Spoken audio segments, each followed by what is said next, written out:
Assalamu alaikum wa rahmatullahi wa barakatuh. I just came back from the mosque. Today is Jumu'ah, so I went there for the Jumu'ah prayer, and it was very stressing. I was very concerned. I was very stressed for a very specific reason, because when I went there, everything was normal. I went there, I was a little bit later, so I had to go a little bit to the back instead of the front. Unfortunate, but at least, I'm still getting some rewards, inshallah. I did my prayer, I did the 2 rakat of sunnah when you enter a mosque. And I was sitting there trying to concentrate on what the person was saying, on the khutbah. In the beginning, the khutbah is in Arabic. I live in Belgium, so it's in Arabic, and then at the end, they translate a portion of the khutbah in Dutch.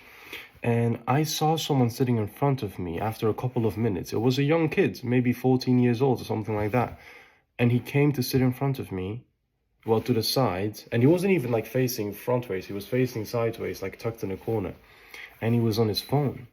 And I was like, oh, maybe he's just, quickly replying to someone or just quickly making like a nice little snapshot or something. But he just kept sitting on his phone for minutes and minutes and the whole time. And I was in myself like, I need to say something to him. How can I be a man if I'm even here just scared to tell a little kid like, hey man, you should probably get off your phone and listen to the khutbah. I was there for minutes in myself like, damn. Am I going to say something? How is this going to be? I was stressing. My heart started pounding. I was like, subhanallah, it's a little kid. Why am I stressing so much? It's a little kid. I'm just saying pay attention to the khutbah instead of being on Snapchat and on Instagram, because that's what it was doing. So, and I just thought to myself, man, if I get out of this mosque and I don't say anything to this child, I failed as a man. I failed as a Muslim. I failed as a man, and I'm a complete little B.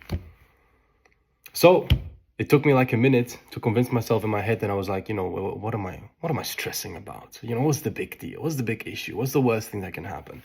So I just went over to him. I scooted over. I tapped him on the knee. I said, hey, akhi, it's all good, bid. Listen to the khutbah. And he did.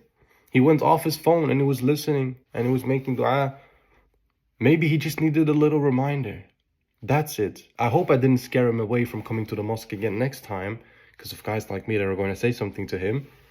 But I found it kind of sad that everybody was seeing him. Everybody did. And everybody knows we should say something.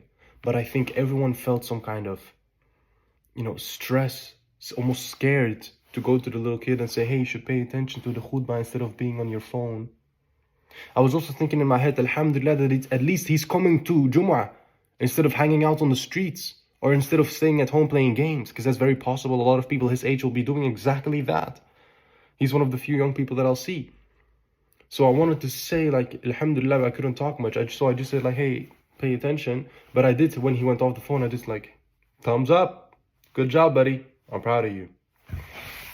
So yeah, I think that main message of this video right here, if we see something that shouldn't be happening as a Muslim, you see another Muslim sinning, you see another Muslim doing something that's not good, even if it's something small, we should probably remind him.